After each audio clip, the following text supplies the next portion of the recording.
Extramuros. Aldo Mazzucchelli y su columna Extramuros en Bajo la Lupa.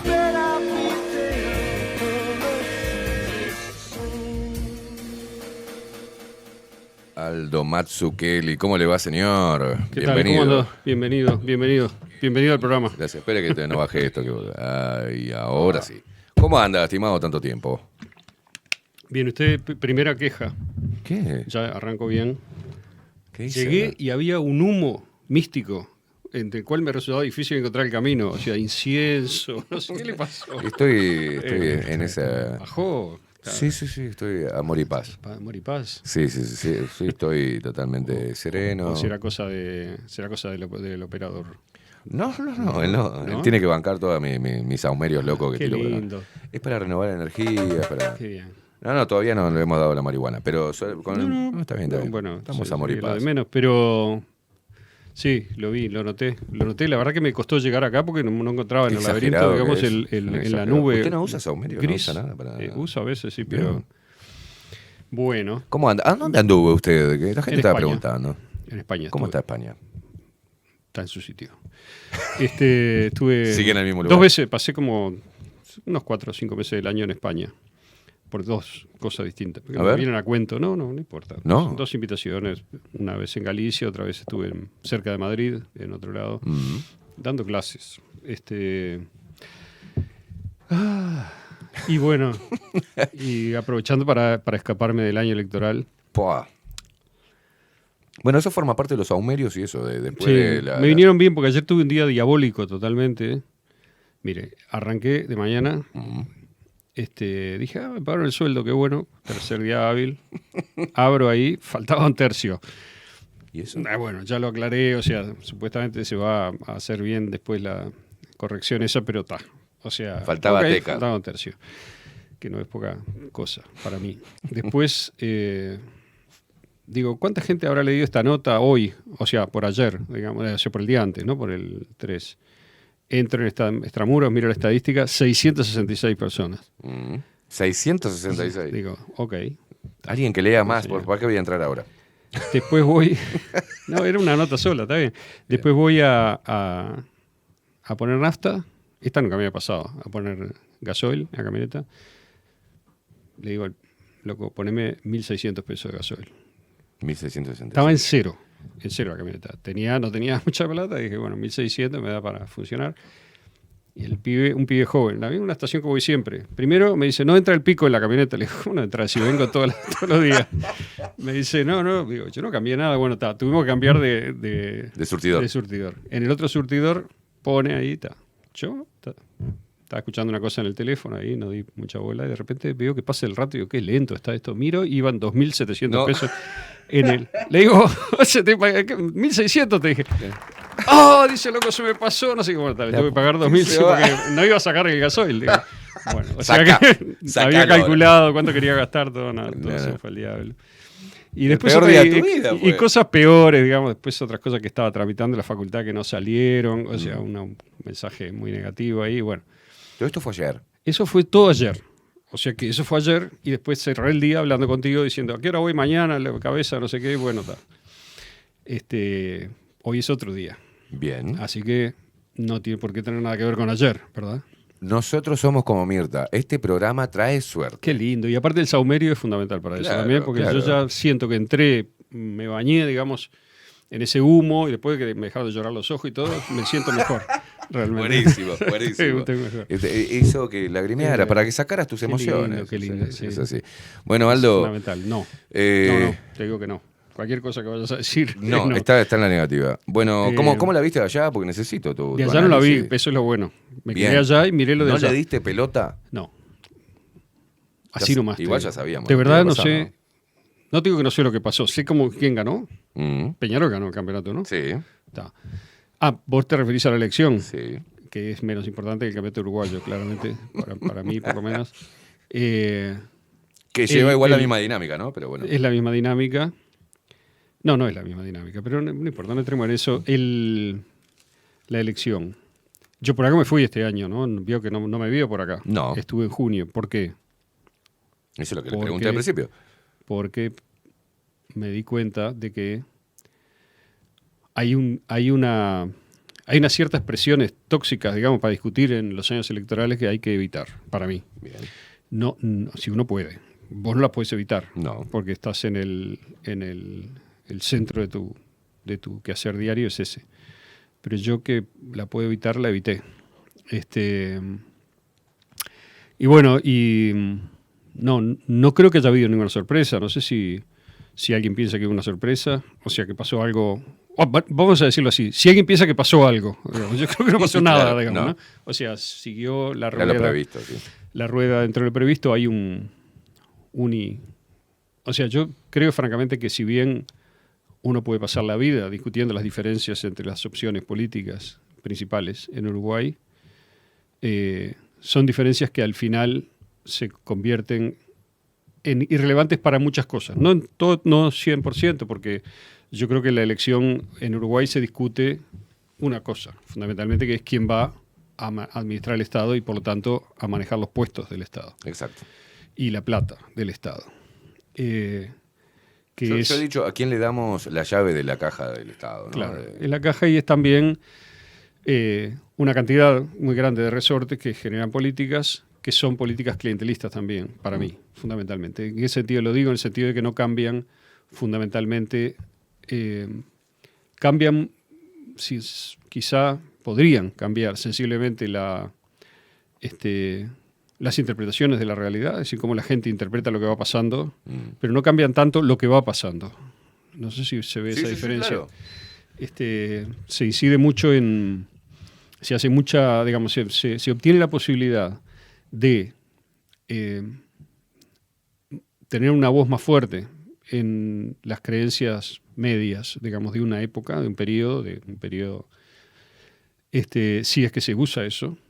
Yo pienso, por ejemplo, que el gobierno pasado no lo usó, o sea, no atinó, digamos, a trabajar y hacer sus políticas, si es que tenía alguna, cosa que ignoro, en ese campo, que es lo que Fede Leitch llama la batalla cultural, o Diego Andrés Díaz y demás. Hay mucha gente, yo también, en una época también me importó eso. Yo la otra vez escuchaba a Federico cuando vino, después conversamos de eso. Sí.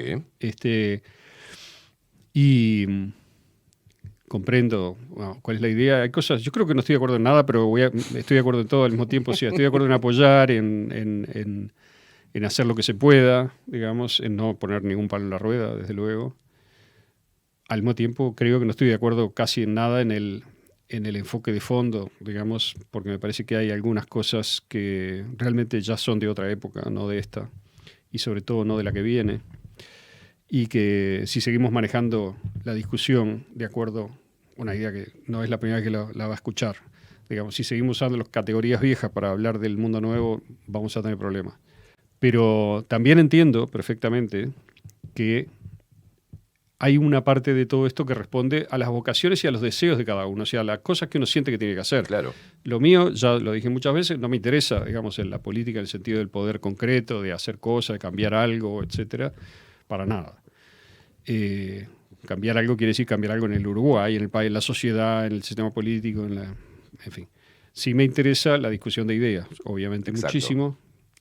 Me interesa la conciencia, digamos, y que cada uno intercambie con los demás con la mayor calidad posible, de modo que cada uno vaya haciendo su camino y su experiencia. Y eso me parece que cada uno de nosotros puede contribuir, tratando de pensar lo mejor posible, con la mayor claridad y, digamos, y gracia, si quiere, posible, y tratar de compartir eso para que otros también compartan lo suyo y ahí se vaya, digamos, cambiando un poco y corrigiendo lo que yo creo que son hábitos mentales que no sirven para nada, francamente. Bueno, la otra vez yo decía que el cometido después, ¿qué pasó?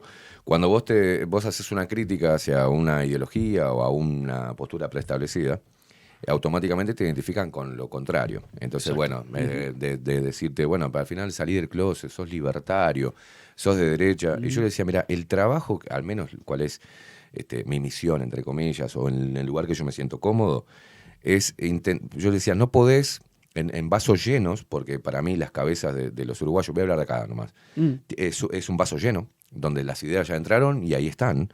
Entonces digo, para mí mi laburo es vaciar ese vaso de ese contenido que ya está estancado y llenarlo con algo nuevo. Limpiar, clarificar un par de conceptos para que la gente tome conciencia de ello y después que elija hacer lo que quiera, pero con conciencia. Yo amo la libertad de las personas y la gente dice, mira, Esteban, me parece bien, pero yo sigo creyendo en este sistema tal cual como está y necesito votar a alguien que me represente. Genial. Ese es mi trabajo. Mi trabajo no va a ser ni acarrear gente a las urnas para un lado ni para el otro, todo lo contrario. Por eso no me gustan las etiquetas. Pero bueno, si de algo sirve el programa, este programa, es para eso, para intentar cambiar el agua del florero. Y con eso ya es un montón, Sí. Yo creo que la idea de la batalla cultural, como se puso muy de moda en Argentina esto también, Sí. no porque lo hayan inventado los porteños, para nada. De hecho, me acuerdo que cuando estábamos teniendo las reuniones de discusión previa, digamos, antes de sacar la revista, ¿no? Sí. En el 2019, sobre todo, en donde estaba Diego Andrés Díaz y había mucha otra gente que ahora no está, gente valiosa, pero que, bueno, con el COVID tomaron otro rumbo, digamos, y bueno, eso le dio bastante... Fue una decisión que hubo que tomar en su momento. Bueno, en esas discusiones se hablaba mucho de la batalla cultural, me acuerdo. El mundo en 2019 era muy distinto a como es ahora, para mí.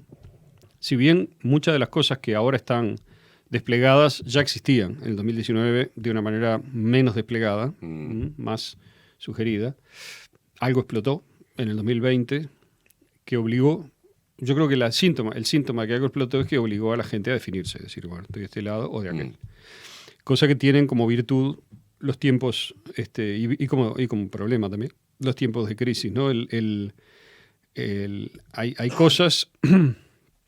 Muchas veces se abusa de la palabra crisis, se dice a cada rato todo es una crisis. Evidentemente no todo es una crisis, o hay crisis pequeñitas que la verdad que no tienen ese poder, pero cuando hubo una crisis grande como la que empezó, o se desató más bien, se desplegó con más claridad en el 2020, tiene antecedentes, viene de antes, estaba siendo preparada, hubo síntomas anteriores, bueno, pero cuando se desató lo del 2020, un síntoma de que es una crisis en serio es que la gente se vio obligada a tomar decisiones de posicionamiento. Claro, adoptar posturas exacto, frente a esta crisis. Tal cual. Que viste que las posturas a veces son concretas en el sentido de que implican, no sé, abandonar algo, dejar un trabajo, o tomar un voto, o hacer una declaración que tiene alguna consecuencia. Pero la mayor parte de las veces son cosas que uno siente que si no las toma, ya no es uno mismo. O sea, se traicionó a sí mismo si no lo hace. Me refiero a todos los bandos, ¿sí? A todas las posiciones, no solamente a una. Y entonces, ese posicionamiento para mí fue el toque de largada, digamos, final, de abandonar completamente las identificaciones partidarias e ideológicas al uso del Uruguay. Yo en 2005 escribí un texto que se llama El Zombie. Creo que empecé en febrero de ese año. Un amigo, Pancho Fay, más amigo en esa época, ahora hace tiempo que no lo veo, pero lo sigo considerando amigo. Había escrito un libro y me pidió un prólogo para ese libro. Yo escribí este texto como prólogo, ese texto, El Zombie, como prólogo de ese libro. Y ahora no lo tuve tiempo de mirarlo todo, pero lo estaba repasando, lo publiqué en la revista. Eventualmente lo republiqué, digamos. En aquel momento no lo publiqué, lo que hice fue ponerlo en redes y circuló. Y era muy parecido a muchas de las cosas que planteó Federico el otro día en la... obviamente que él lo plantea con un ángulo distinto, más elaborado, quizá, o sea, más, digamos, tiene cambios que tienen que ver con cómo evolucionó el mundo, cómo cambió la época y tal. De todos modos, yo sigo pensando que aquel texto mío del 2005 estaba superado porque las dinámicas de las ideologías viejas del liberalismo, del occidente, el liberalismo, el fascismo, el comunismo, y sus referencias, porque esas ideologías están referidas a realidades que frecuentemente son o bien nacionales o bien de regiones, ¿no? O sea, el liberalismo está referido en general, históricamente a Inglaterra como primera cosa, a los países del norte europeo, primero, luego abandonaron, sobre todo a Holanda más que nada, no a los países del norte que son mucho más del lugar, digamos, de la socialdemocracia, ¿verdad?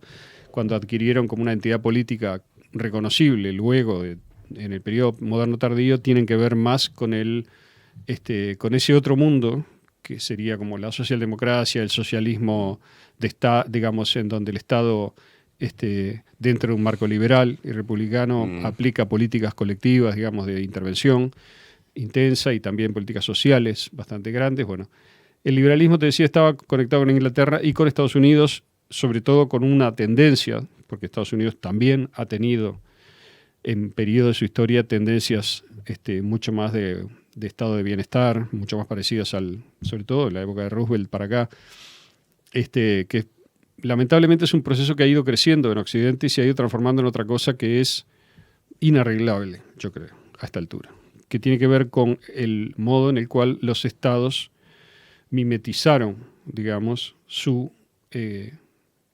conexión con intereses privados, intereses particulares, hasta el punto que se volvieron una herramienta de intereses particulares que tiene un efecto que de ninguna manera es el que declara.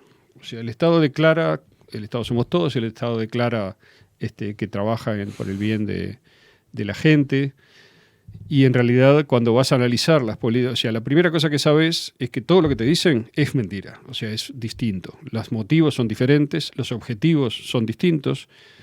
Me acuerdo de la polémica que tuvimos con Ovenir, una de ellas, en donde yo hacía bastante hincapié en el modo como se había dado esto históricamente, hacia fines del 19 y principio del 20, es el momento en el cual se consolida, yo diría más, y luego tiene otros momentos importantes, por ejemplo, un momento brutal de esa conexión es el asesinato de Kennedy y la consolidación del Estado profundo en Estados Unidos, en el 63, que es un proceso largo, que viene de la época de la guerra e incluso de antes, con movidas que son deliberadas, digamos que son ya muy conscientes, ¿verdad? Hacia el mundo financiero de Wall Street, los abogados vinculados a Wall Street, etcétera, en Estados Unidos trabajaron desde antes, incluso desde el estallido de la Segunda Guerra Mundial, en el 39, en planes muy concretos. El Council on Foreign Relations tiene una serie de planes, digamos, que fueron exhibiendo con personajes como los hermanos Dallas y otros, digamos, que fueron muy importantes en la organización de todo eso, yo diría como golpe de Estado interno a la democracia, en donde esos intereses de la élite del poder que se refiguró en esa época, se reconfiguró y que tiene conexiones con una matriz industrial, comercial y financiera distinta que se consolida justamente durante la guerra y que sale para la segunda parte del siglo, terminaron vaciando de contenido la democracia y eliminando los controles. La idea fundamental en Estados Unidos es el tema de la seguridad nacional, que se convirtió en toda una ideología y que llevó a una serie de declaraciones de excepción. Es decir, si una cosa es una excepción, entonces no le corre a la general de la ley del control, fundamentalmente. Claro. Tampoco las de los procesos de decisión, ¿verdad? Procesos decisorios, por ejemplo, sobre política exterior, que deberían ser resorte constitucionalmente del Congreso, dejan de serlo. Y ahora ya estamos en un cabaret, en donde Kamala Harris fue declarada, digamos, candidata del Partido Demócrata sin ninguna formalidad. O sea, o donde la guerra de Ucrania, que evidentemente Estados Unidos está peleando por interpósito país, no fue aprobada en ninguna parte tampoco. Eso es totalmente anticonstitucional. Ahora estamos a punto, está ocurriendo una escalada que yo nunca pensé no pienso que vaya a terminar en lo que la gente dice, pero es evidente que es ilegal. Es decir, eso no ha corrido los carriles. Es un ejemplo nada más, ¿no? Un ejemplo de cómo se vació de contenido la democracia. En Uruguay también ha pasado un proceso similar, de mucha menor entidad, en donde hay una cantidad de organismos que dependen del Poder Ejecutivo directamente, que definen políticas, que definen gastos que no son controlables, que son resortes del Poder Ejecutivo porque fue electo.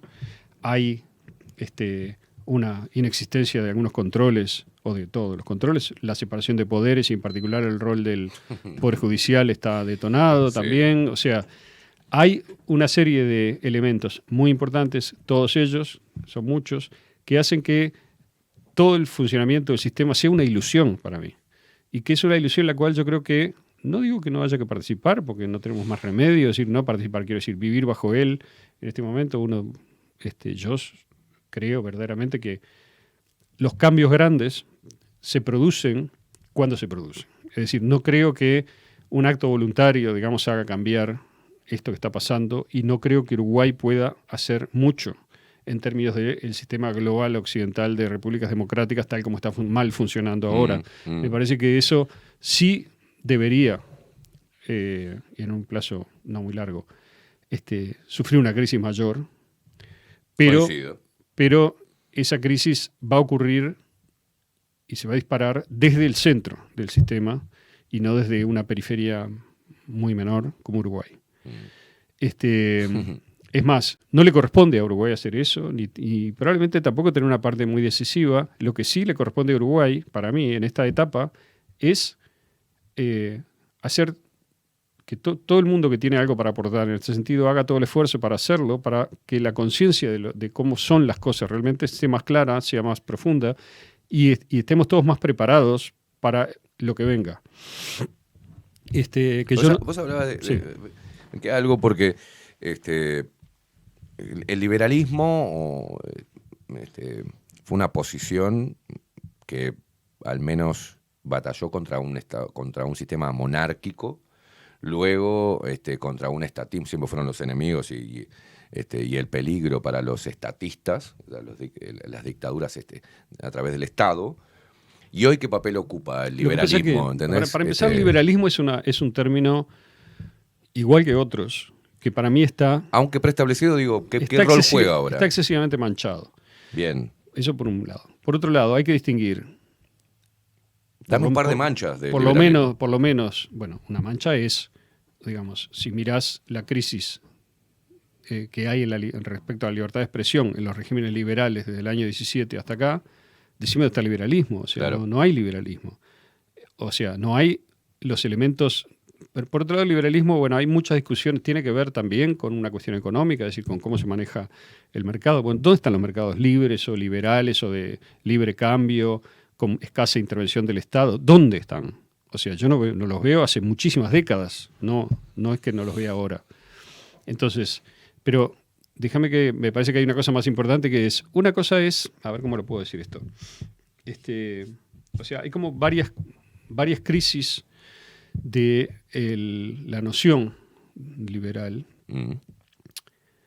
Claro, cuando uno dice hay una crisis de noción liberal, como decías muy bien vos, ¿no? O sea, como está completa el vaso, digamos, dicen, entonces si estás hablando contra el liberalismo sos antiliberal. Claro. No, tampoco. Es decir, le estoy diciendo cuáles son los problemas que tenemos de los que tenemos que notificarnos para hacer la crítica del liberalismo tal como existe. Porque tampoco me sirve el argumento que se hacía en la época del socialismo real, que te decía, digamos, nunca nada era un ejemplo de socialismo real. Todo era, no, lo que pasa es que la Unión Soviética no es el socialismo real. Lo que pasa es que Cuba no es el socialismo real. Bueno, sí, ¿cuál es eso? ¿Cuál es? Claro. Entonces, no me la jopés. O sea, lo mismo para el liberalismo. No, esto no es liberalismo. Exacto. Entonces ahora te digo que Inglaterra es el liberalismo. Están metiendo presa a la gente por tuitear. Exacto. O sea, el problema es que uno de los grandes problemas que tenemos con el mundo liberal occidental es que el control de la información es extraordinario. Claro. Y obviamente que también es son extraordinarias las formas de escaparse de ese control. Las dos cosas son verdad. Hay un nivel masivo en donde no te escapas. Y hay un nivel no masivo, como en donde sí te puedes escapar todavía. Y ojo, porque este nivel no masivo ha generado críticas que llegaron a, por ejemplo, que ganase Trump la elección, sí, cosa que no es ningún elogio para Trump, porque yo creo que Trump, digamos, todo lo que está haciendo es de un nivel de traición del discurso anterior que es asombroso, ¿verdad? Y también es apoya, digamos, todo el horror que está ocurriendo en Israel. O sea, no hay nada que aplaudir. Lo que estoy diciendo sí, que me parece importante, es que no hay que olvidar que ese fenómeno electoral en Estados Unidos se produjo porque las redes sociales y sobre todo el periodismo, digamos, no formal. Claro, fuera del mainstream, que todavía intenta ir por la verdad y no por el sobre, digamos, ir por la verdad y no por la plata, trató de, o por el interés o por el sistema, si querés, para decirlo mejor, y de una manera más respetuosa también, logró erosionar la credibilidad de los medios tradicionales hasta tal punto que eso se mide. ¿No? Los medios tradicionales no tienen más credibilidad. Algunos probablemente van a cerrar, ¿no? Están viendo ahora, digamos, si MSNBC, si sigue o no sigue, etcétera. O sea, porque esos medios, por su naturaleza, son sistémicos y cuando el sistema entra, es decir, cuando el discurso oficial del sistema entra en ridículo, Sí. porque no es solamente que esté criticado. No. Es que está en pelota, digamos, está todo mal, ¿no? Entonces, que también yo creo que eso me ramifica un poco, pero me parece que, tengo que volver a lo de las crisis del liberalismo, pero me parece que la idea de que acá, porque ganó el Frente Amplio, el Encuentro Progresista, lo que sea, se va a volver al pasado, digamos, a un paso, como dice mucha gente, y yo creo que está mirando también con el diario de ayer, que va a ser una especie de, no sé qué es bien, cuál es el miedo, porque nunca vi, digamos, nada tremendo en ningún Coincidimos totalmente. en ningún gobierno, bueno, pero tampoco va a ser eso, porque es, digamos, no sé, qué es lo que se figura es que va a haber una especie de totalitarismo de políticas de género y de políticas es una cosa así, ¿no? Sí. Se imaginan eso. Por eso que todos Citando se el centra en la programa, batalla pero cultural, no tiene nada digamos. que ver el programa de los partidos. Basta con leer el programa del Partido Nacional del 2019, digamos. Sí. Entonces, los programas de los partidos no tienen ninguna relación conocida con lo que hacen los gobiernos. Lo que hacen los gobiernos tiene que ver con la financiación que reciben Claro. y con rumbos ideológicos que son determinados fuera de Uruguay. Eso tiene que ver Por algo la similitud de los dos proyectos de gobierno. tiene que ver con programas educativos, tiene que ver Sí. con políticas fiscales, con políticas económicas más en general, tiene que ver con intereses concretos de inversión, ahora vamos por el hidrógeno verde, ahora vamos por esto y tal. Tiene que ver a veces también con impulsos más fuertes o más débiles a controlar las narrativas, a controlar la información. Entonces, esas son las cosas reales. Para que esas cosas reales sean más intensas, tiene que haber más plata. Tiene que haber más programas de financiación para crear esto y aquello y lo otro. Esos programas de financiación y tal dependen de cómo sea la correlación de fuerzas sobre estos temas en el norte. No depende del diputado no sé quién, No. del FAO, del Partido Nacional. No. Entonces, todo esto depende también del rol que juega Uruguay en el concierto, digamos, de lo unipolar y lo multipolar, que es extremadamente importante. Nadie habla de eso y nadie le da pelota, es lo más importante de todo. Y ahí sí miro los programas de gobierno, que insisto, no tiene nada que ver con lo que va a pasar. Digamos, en Cháchara, el programa del Frente Amplio habla de multipolaridad, digamos, y tiene como noción de que está pasando algo ahí, no sé qué es lo que van a hacer. Tampoco sé qué pueden hacer, porque vamos a dejar claro que Uruguay no es soberano en su política exterior, ¿no? O sea, ojalá lo fuera, no lo es. Y probablemente no lo puede hacer en la medida en que muchos resortes de la financiación de la política interna del Uruguay están condicionados por sus posiciones internacionales. Claro. Eso se compra. Entonces, por ejemplo, para el análisis, yo lo vi muy entusiasmado a Fede con Milei y con los ideólogos argentinos. Yo no comparto eso, pero no es que no lo comparta porque no esté de acuerdo con nada. Hay muchas cosas en las cuales estoy en el mismo palo, pero Bueno, hay algo que vos pero hablaste ¿cómo explicás, digamos que, a ver, ayer, el 25 de noviembre se votó en las Naciones Unidas, se votaron 3 resoluciones. La más importante es una resolución que le exige a Israel que termine el genocidio en Gaza y que vuelva a los límites anteriores a 67 y que se consagre de una vez la solución de 2 estados. 187 países votaron a favor de 206 que creo que son que hay en la ONU. ¿Ok? ¿Quién votó en contra? Fueron Israel, Estados Unidos, creo que Hungría, de Europa, el único país, y luego Micronesia, con todo respeto, ¿no? Nueva Guinea, no me acuerdo, las Islas Tonga, no me acuerdo, otras islas micro, y Argentina. Y quien se abstuvo, solamente 8 países se abstuvieron, entre los cuales está Uruguay. O sea, estamos haciendo un seguidismo en política exterior extremo, innecesario, yo creo, porque una cosa es un poco como lo que se denuncia que a UPM se le dieron demasiadas cosas que no hacía falta darle. Digamos. Bueno, a la política exterior, a los deseos de Estados Unidos en política exterior y de Israel, se le está dando cosas que no hace falta darle. Evidentemente hay intereses suficientemente fuertes, digamos, vinculados a la política exterior norteamericana o promesas que se hagan respecto de cuáles deberían ser las posiciones del país, que llevan a ese horror. Porque vos no podés votar, digamos, ignorando lo que es ya a esta altura un clamor emocional, yo te diría, de humano, digamos, respecto a lo que está pasando en Gaza. Ya no es un problema de Israel, de la política exterior de Israel, es un problema de hay que terminar con eso ya, porque eso es evidentemente una acción deliberada de liquidar la presencia palestina en Gaza y arrasar y achatar, digamos, Gaza y luego construir, o sea, ocuparla y hacerla parte de Israel. Y lo mismo con Cisjordania. ¿Tá? Entonces, no hay ninguna justificación racional para abstenerse y mucho menos para votar a favor de Israel. Bueno, ese es el gobierno de Milei también. Claro. ¿Ok?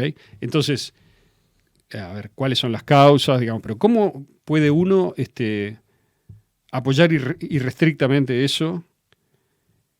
Y yo sospecho, y esto es mi crítica fundamental que lo enrabo con lo que decía acerca de... Yo dije que voy a apoyar, pero sí voy a criticar. Digamos, no se puede seguir organizando el mundo según la mirada de la Guerra Fría. Está mal.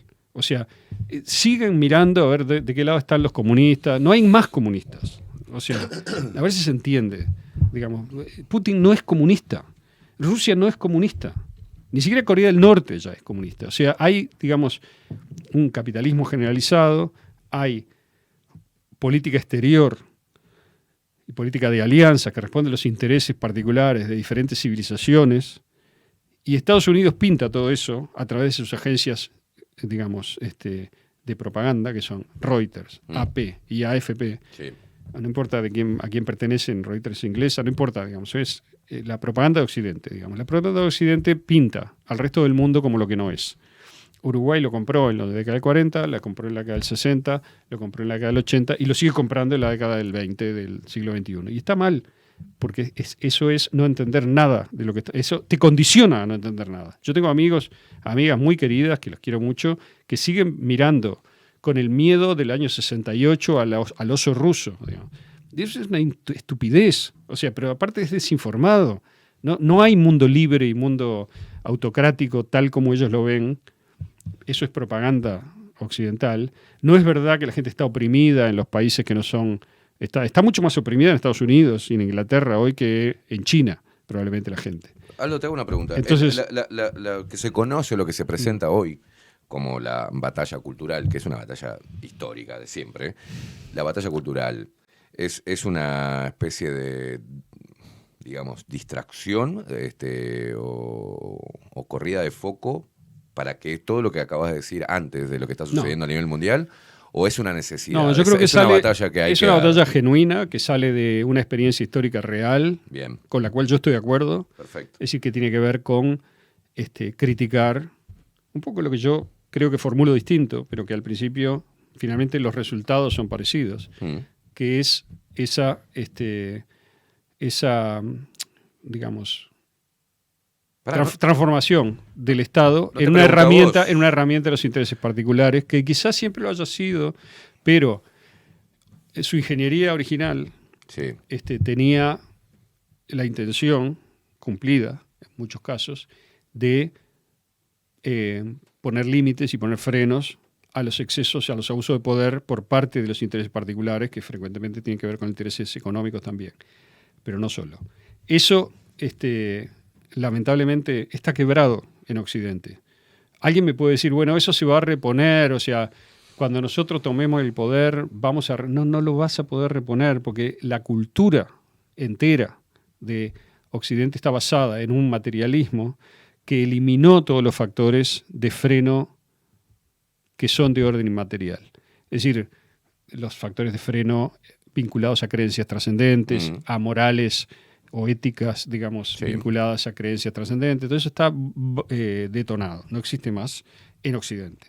No existe más en Occidente. Eso tiene que ver también con el proyecto globalista de Occidente, porque el proyecto globalista de Occidente siempre fue universalista. Quiere decir, esto lo vengo diciendo repetidamente, pero lamento, digamos, seguramente igual es una idea que no es muy común, o sea que la puedo decir de vuelta, que es la creencia. Una cosa es el etnocentrismo, otra cosa es el universalismo. Todas las culturas son etnocéntricas en el sentido que son centradas en sí mismas. O sea, los chinos representaban el mundo con China en el medio. Los mapas chinos, si uno los mira, en 1600 hay un mapa mundi chino, que están todos los continentes, pero China está en el medio, América está acá y Europa está acá. Eso es normal. ¿Por qué? Porque representamos el mundo desde nuestras categorías, desde nuestra lengua, desde nuestra tradición y nuestra experiencia. Fantástico. Que en parte es experiencia espacial también. No hay ningún problema con eso es necesario. Occidente también es etnocéntrico. Entonces muchas de las críticas que se hacen, digamos, a cosas que parecen limitaciones de la visión occidental, en realidad no son limitaciones de la visión occidental, son el modo natural como cualquier civilización representa a los demás. Y cuando una civilización o cultura tiene poder, ejerce un efecto destructivo sobre otras civilizaciones o reinos o diferentes unidades que podemos tomar, ¿no? Yo estoy tomando el de civilización porque me parece que es la unidad más explicativa. Entonces, ¿a dónde iba? A que una cosa es el etnocentrismo. El universalismo es la creencia profunda, no falsa, digamos, de que tu visión del mundo es universal, es decir, es necesariamente verdadera para todos los hombres. Con lo cual, a partir de esa premisa que se basa en un concepto que es muy antiguo, es anterior a Occidente, viene de la civilización clásica de Grecia sobre todo, que es la idea de que el mundo, la verdad, digamos, es la verdad de la matemática, la verdad el mismo Kant, en su obra fundamental, en la crítica de la razón pura, divide la razón así. Las cosas que son necesariamente verdaderas, aceptado determinado sistema, por ejemplo, si vos aceptás el sistema decimal, numérico, digamos, vas a tener determinada aritmética y determinadas reglas, leyes, axiomas y demás que se van a cumplir para cualquier hombre en cualquier parte del mundo. Eso es así. Si vos aceptás el sistema métrico decimal, para poner un ejemplo más simple, o el sistema imperial, digamos, de medida inglés, no importa. El que aceptes te tiene que dar la misma medida a esta computadora en cualquier parte del mundo, claro, porque es el número. Eso es universal, verdaderamente. Pero de ahí no sale que las culturas se rijan por el número y que todas debamos concluir lo mismo en materia ética, moral, sí, claro, de vínculos, de organización social, de sistema político. Bueno, pero Occidente, apoyado en su éxito tecnológico, ha llevado o ha convencido a través de su propaganda a mucha gente de que el sistema político occidental, la democracia o la república o ambas, son el sistema que el mundo debe adoptar. De hecho, Estados Unidos, ahora ya creo que ni lo dice, pero también lo dice, sí, porque su justificación de la criminal cosa que hizo en Ucrania, digamos, es que los ucranianos quieren ser demócratas contra el autocratismo, digamos, del monstruo Putin. Eso es basura, todo basura. Es basura civilizatoria, digamos, o sea, una idea falsa basada en datos amañados que se le presenta a la gente como prueba de su propia superioridad. Occidente cree, la mayor parte de la gente cree en Occidente que son superiores a los chinos, a los rusos, a los indios y demás, porque tienen esa convicción de que sus creencias son universales, que es cuestión de lógica, que es cuestión de tiempo, que los chinos se vuelvan demócratas, que los rusos se vuelvan, no sé, digamos, adictos a McDonald's. O sea, no es así.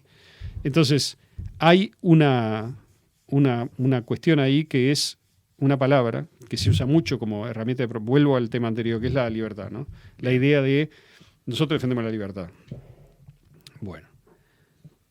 Eso ya es casi una falta de respeto al resto del mundo. La idea de que los demás no tienen libertad o no saben lo que es la libertad es otro problema que tiene Occidente, que cree que es el dueño de eso.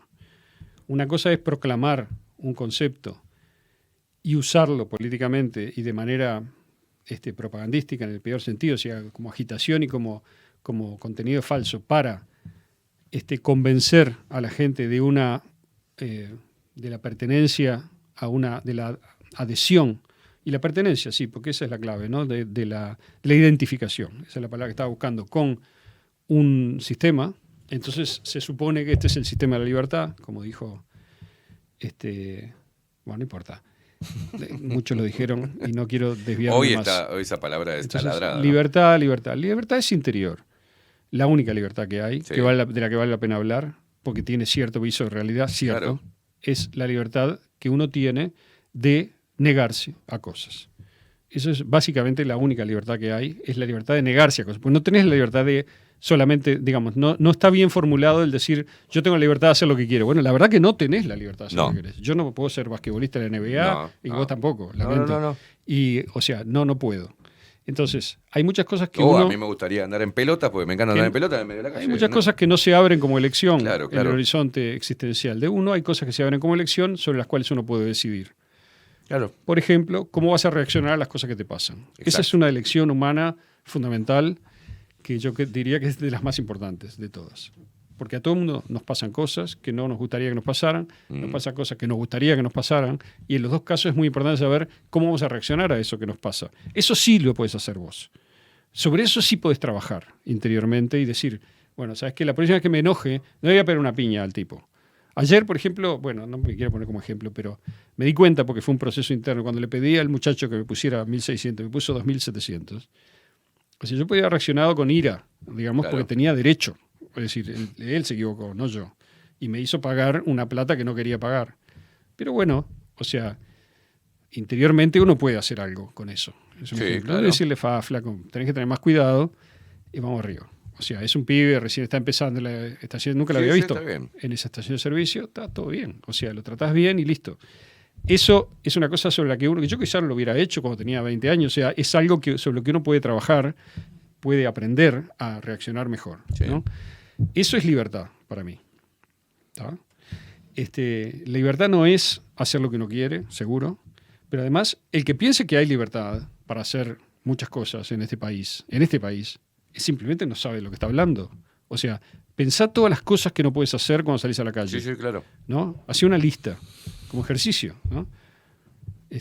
No es solamente que no debas, porque hay cosas que uno no debe y puede, ¿verdad? Cruzar con roja no debe, pero puede. Yo lo hago todo el tiempo, lamentablemente. Pero, digamos, hay muchas cosas que uno quisiera Yo no, hacer por ejemplo. o que se le ocurriría que por qué no podría, no puede hacer. Claro. Y sin embargo no hace, digamos, porque no puede. Y está lleno de limitaciones el mundo, lleno, repleto. Y está bien, está perfecto que sea así. No hay ninguna posibilidad de ejercer una vida en comunidad si no nos imponemos límites, ¿no? Entonces, en ese sentido, después, todo lo demás que hablan de la libertad, no tengo la menor idea de lo que hablan. Porque la libertad de votar no es la libertad, no es una libertad conectada con nada que yo Claro, pueda claro, reconocer a esta claro. altura. ¿Qué quiere decir que puedo votar? Primero, Exacto. puedo votar entre un conjunto de gente que ha sido filtrada con una serie de posibilidades, los que tienen posibilidades de ejercer el poder. Luego, sí, puede haber un candidato testimonial, sí puede haber, claro. Bárbaro. Ese candidato testimonial puede hacer carrera y a la larga, digamos, convertirse en un candidato completamente diferente al sistema. Es muy difícil que pase eso, o no, te diría. Porque hay una cantidad muy grande de recursos que tiene el sistema, empezando por el sueldo. Ayer lo miré. Un diputado gana, si sumás todo, 547.000 pesos o algo así. O sea, si sumás el sueldo... Aunque Estoy hablando nominal, ¿no? Nominal. Sí, sí, Hay sí, partidas, 192.000 de partidas, 47.000 de partida para la bancada, etcétera, 5.000 pesos para el celular, 1.400 para el correo. O sea, hay una serie de cosas que el Estado generosamente le da a los que asumen la función política de representación, que hace que lo piense 2, 3, 4, 5 veces antes de Sí, sí. destruir tu sueldo. De hacerte digamos, el ¿no? rebelde, güey. Entonces, cualquiera que me diga que eso no tiene importancia, no le creo, porque no lo he visto. No ha llegado hasta mí, digamos, la demostración de eso, salvo casos muy excepcionales, como Chiflet, por ejemplo, que renunció, ¿verdad?, a su banca, y algún otro. A veces algunos lo echan también porque se hace verdaderamente, digamos, no se refrena en sus críticas al sistema y da flancos que el sistema usa para borrarlo, como hicieron con José Germán Araujo hace mucho tiempo, pero son casos muy, muy aislados, muy excepcionales, y que en todo caso no cambian nada. Es decir, se sacó a este senador del Parlamento, el otro renunció y no pasó una mierda. Sigue igual. Sí. Entonces, la idea de que con el voto estamos incidiendo en la política, yo creo que es una de las cosas principales a revisar con este tipo de voto. Quizá haya votos de nivel más bajo, más controlable, más chico, en donde algún tipo de democracia directa ayudada por la tecnología pueda servir. Me estoy refiriendo a cosas de bajo nivel. Sí. Votar si se va a reparar esta ruta en el departamento o aquella primero, votar si se puede hacer determinada obra de impacto, ¿verdad? Ponerlo a votación, como se hace en los países nórdicos, en Estados Unidos y demás, se hace eso. Hay consulta, digamos, y tal. Ahora hay incipientemente en Uruguay alguna forma de consulta a través de los comités zonales, digamos, que creo que no funciona muy en serio, pero está la semilla para hacerlo y yo creo que sería bueno hacerlo, porque educaría a la gente en un tipo de voto que tiene consecuencias. Es decir, ¿y por qué es bueno que el voto tenga consecuencias? Porque te tenés que hacer cargo de tu voto y de vos mismo. O sea, si vos votaste algo en un nivel, insisto mucho, no se puede de ninguna manera someter a democracia directa el total de eso. Claro, delirio, por lo menos en esta época. Si el mundo fuera perfecto, no precisaríamos votar tampoco. Claro.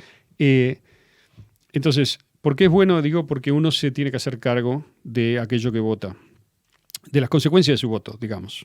Bueno, usted votó a favor de este viaducto. Ahora, si no le gusta, usted lo votó.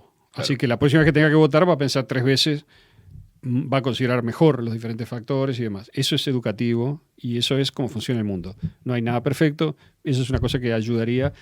Y ahora, con la tecnología que tenemos, se podría implementar, verdaderamente. Antes era más difícil, era muy engorroso.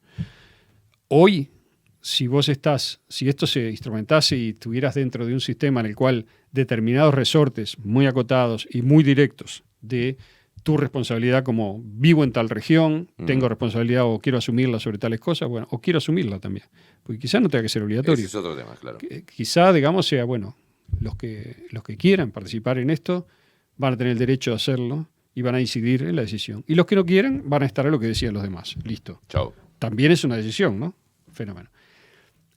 Te haces cargo de aquello que elegiste y que votaste.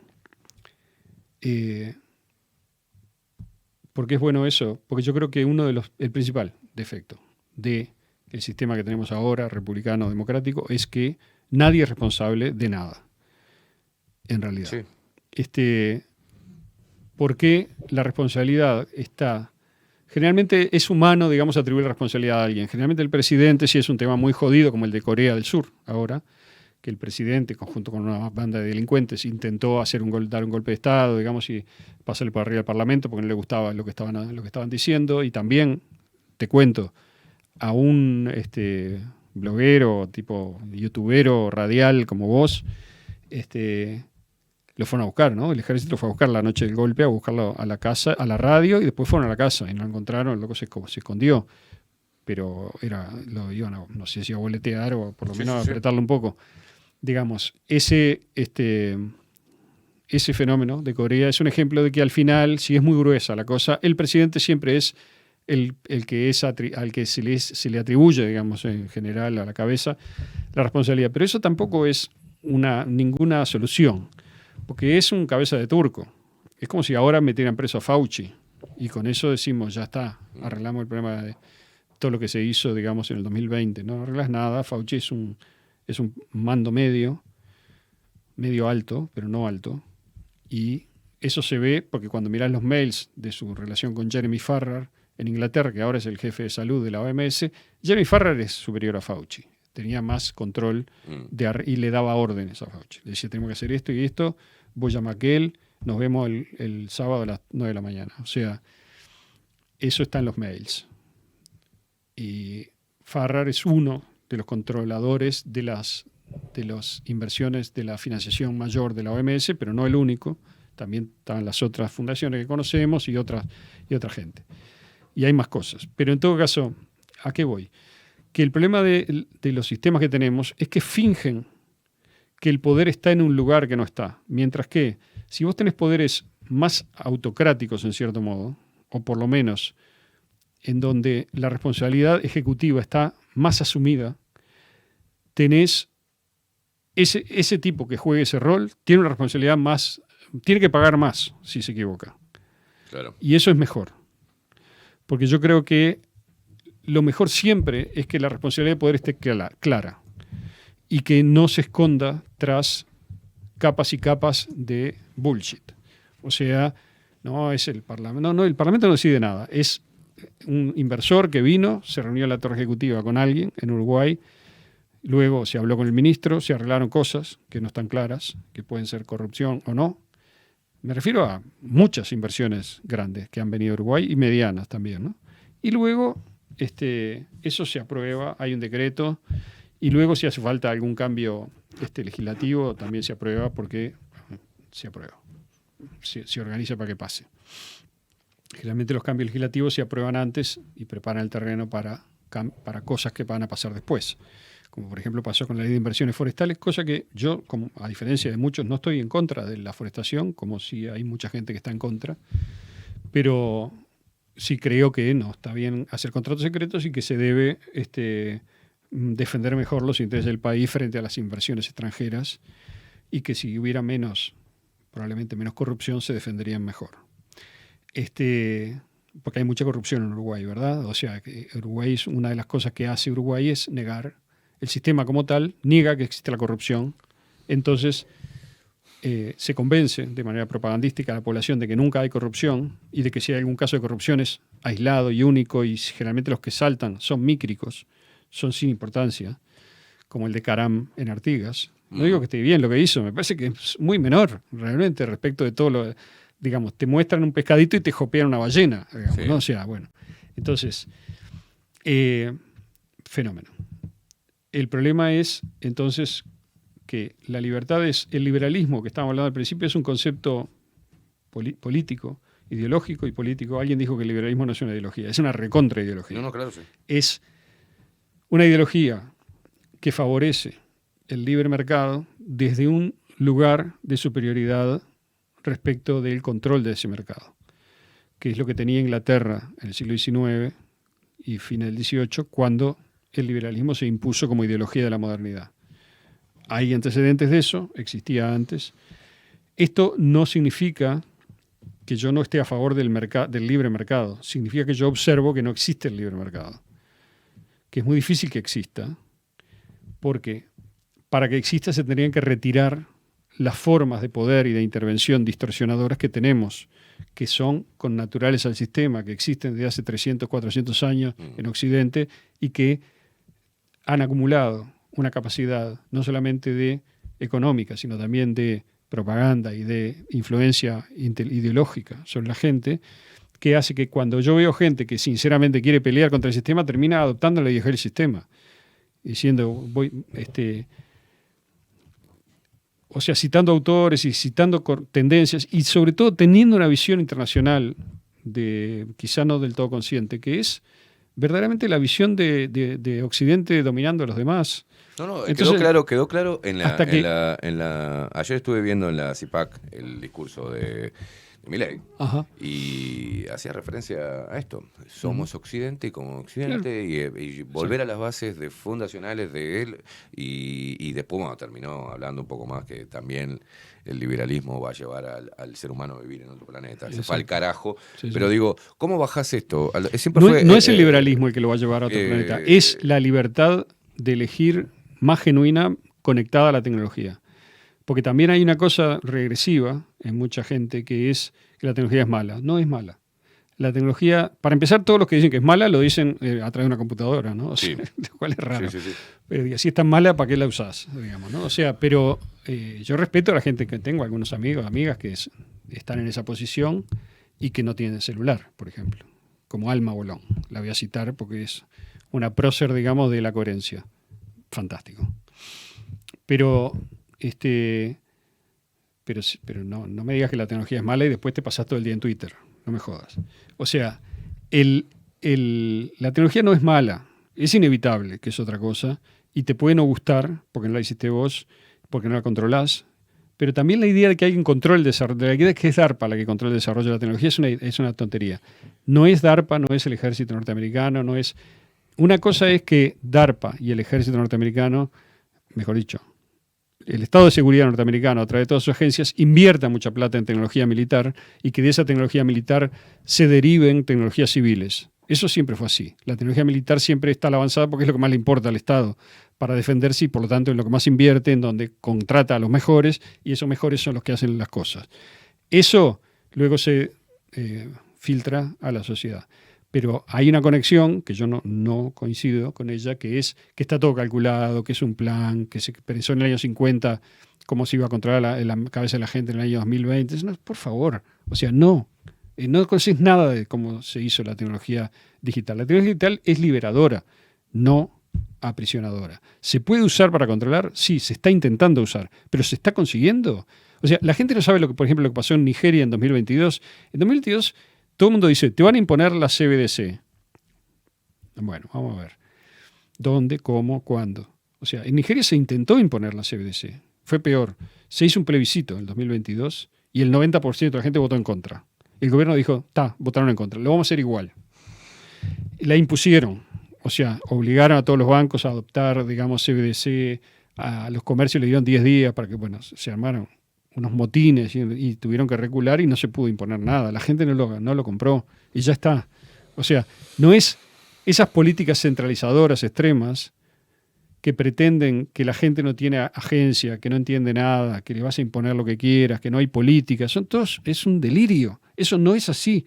O sea, yo lo dije muchas veces en los años pasados. O sea, acuérdense cuando decían, te van a controlar la cuenta bancaria. Yo decía, te pueden cerrar la cuenta a uno, a mí me la pueden cerrar, no va a pasar nada. Pero vos no le puedes cerrar a Montevideo entero la cuenta bancaria o decir, a partir de ahora te voy a decir lo que tenés que comprar. ¿Ah, sí? O sea, ¿y quién lo va a bancar eso? ¿Te crees que la gente no va a ir a un mercado gris o un mercado negro a comprar lo que quiera y que no lo va a conseguir?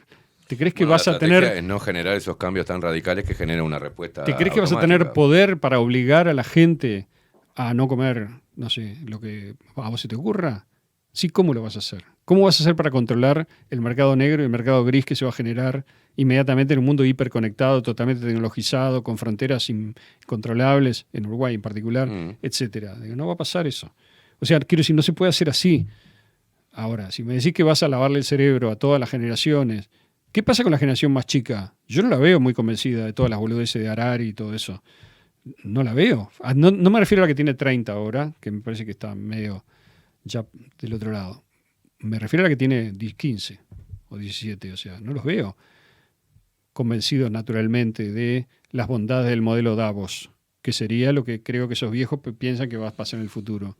No, esos son viejos que están de salida, lo mismo que la idea de la unipolaridad occidental está de salida, ya está derrotada, falta que caiga, pero el mundo va para otro lado y me parece que seguir en la discusión que instaló el occidente colectivo en los años de la posguerra, fundamentalmente, con la Guerra Fría y tal, es simplemente seguir jugando con las cartas que te da el poder actual.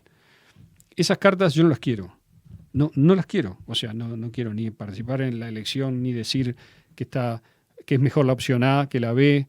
O sea, sí puedo discutir cosas concretas de manera de cambio de conciencia, de manera de ayudar a que todos pensemos juntos, que pensemos mejor, a denunciar las cosas, a mostrar las cosas como son y no como te las cuentan. Todo eso está bien, me parece que está bien. También hay cosas que son individuales. A mí no me importa mucho, francamente, si el mundo va para un lado o para otro, porque me parece que la aventura de uno en el mundo tiene que ver más con la experiencia que uno hace. No con traer el cielo a la tierra, como cree mucha gente. Hay mucha gente que cree que la política le va a dar la felicidad, que los cambios... Ahí te hago un freno. Ahí te hago un freno. Diga. Porque 9 minutos pasan de las 12. Si vos tenés tiempo, necesito hacer una pausa. Dale. Y a la vuelta te voy a pedir que nos centremos en Uruguay. Con este fenómeno de esta ideología pulida, llamada la nueva derecha, con un liberalismo 2.0, y bajamos al uruguayo cómo movernos acá, porque lo que vemos es como siempre el poder de derrame, ¿no? De abajo hacia arriba no está funcionando. ¿Cuál es tu visión al respecto? Bien. Centrarnos en nuestro pequeño país. Pausa, ya venimos. 19 minutos pasan de las 12 del mediodía, estás escuchando Bajo la Lupa con la presencia de Aldo Mazzucchelli. La gente está del otro lado. Muchos mensajes que son de mucho cariño que te tiene la gente.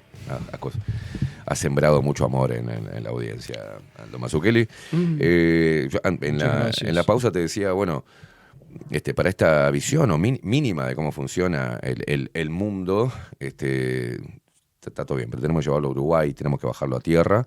¿Cuál es tu visión al respecto? ¿Qué sentís de Uruguay? ¿Qué observás, qué analizás de cómo se están moviendo estos fenómenos que cruzan el charco, esta batalla cultural así propuesta como está? Le decía, bueno, para que la gente tome conciencia un poco ¿no? Tendríamos que tener 2 generaciones de objetivismo puro y duro, para que la gente entienda que de sus derechos y sus obligaciones, y que empiece a laburar en ella misma, para generar una sociedad un poco más consciente, abierta, y sobre todo elevar el nivel intelectual para la comprensión, porque es muy sofisticado ahora cómo funciona. Ya funciona de una manera muy silenciosa, muy, muy, muy sofisticada, que es imperceptible a veces. Entonces es muy difícil. Claro, pero a ver. Muchas cosas, sí, Si entiendo. vos le vendés a una persona un aparato que después no funciona, con toda razón la persona se va a quejar. Es decir, la idea de que hay cosas que se pueden hacer en materia de cambio de la cultura de los uruguayos, sí. ¿Cuánto tiempo lleva? Depende. Se puede hacer algo, un cambio lento a largo plazo. Por ejemplo, la ideología de la gente en los años 50 era muy distinta que la ideología de la gente en los años 80. ¿Qué pasó entre medio? Lo que pasó entre medio es que hubo movimientos en el mundo que tuvieron expresión en Uruguay y que llevaron como parte de un movimiento en el mundo a cambios en el Uruguay. Bien. ¿Cuál es ese movimiento en el mundo? La posguerra terminó, no es que me vaya al mundo de vuelta. No hay más remedio. Es decir, la posguerra terminó, se generó la Guerra Fría, hubo un movimiento de intento de soberanía nacional y de salirse o de ubicarse en alguno de los dos lados de ese polo, de esa polarización. El movimiento de los no alineados es un ejemplo más temprano de lo que se buscó como tercera posición, lo que sea, o sea, no estar bajo la órbita de Estados Unidos. Cuba fue lo que intentó hacer, la Revolución Cubana en los años 50. Lo mismo Brasil lo intentó en los años 60 tempranos, con Goulart y tal. Antes de eso había habido conatos, digamos, de resistencia en países menores, Guatemala, etcétera, de no seguir directamente las directivas norteamericanas. Todas esas cosas fueron aplastadas por Estados Unidos, una tras de otra. Cuba tomó la decisión extrema de irse al otro polo y unirse a la Unión Soviética. Le costó carísimo, durísimo, probablemente porque su posición, digamos, geográfica y sus conexiones naturales y tal no le hicieron una buena decisión estratégica. Luego todo el campo socialista colapsó y se separaron de vuelta, para mí, lo que era civilización occidental, parte de la cual había quedado bajo el control soviético, de otra civilización distinta, que es la rusa, la ortodoxa, que es, aunque tiene muchas cosas de Occidente, está en la frontera, está en el límite, está en el borde, y ha tenido siempre, digamos, una mezcla, ¿verdad? Es otra civilización. O sea, sus intereses, si la consideras entera, Rusia, con toda la complejidad que tiene y demás, son distintos de Occidente. Su tradición también lo es, porque si bien está dentro del cristianismo, digamos, nunca tuvo Edad Media y siempre fue, digamos, una sociedad organizada en una conexión entre las ideas trascendentes y las ideas de gobierno mucho más estrecha que lo que pasó en Occidente, en donde nunca aprendió de verdad, digamos, ni el individualismo occidental, ni tampoco el ateísmo, digamos, materialista occidental del todo, pese a que adoptó una ideología materialista, el marxismo, ¿no?, durante 70 años.